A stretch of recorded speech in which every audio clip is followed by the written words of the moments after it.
नाशिकच्या पंचवटीत jogging track असलेल्या Shrikrishna garden समोर साकारलाय 7 मजली देवीदास हाईट प्रकल्प। मग येताय ना आजच आपला फ्लॅट बुक करायला देवीदास हाईट्स मध्ये। आमचा मोबाईल क्रमांक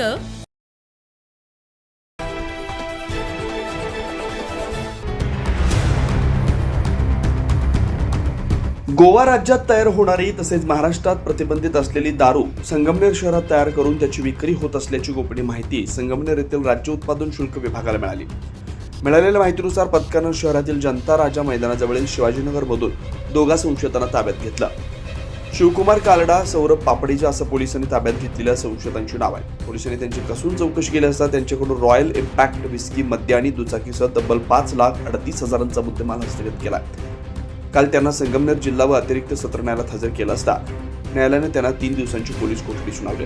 सदरची कारवाई राज्य उत्पादन शुल्क संगमनेर विभागाचे योगेश सावखेडकर, उपनिरीक्षक प्राची देखणे, प्रशांत गायकवाड यांच्या पथकाने केली आहे। 9 न्यूज महाराष्ट्रासाठी प्रतिनिधी अमोल वाघमोडे, संगमनेर।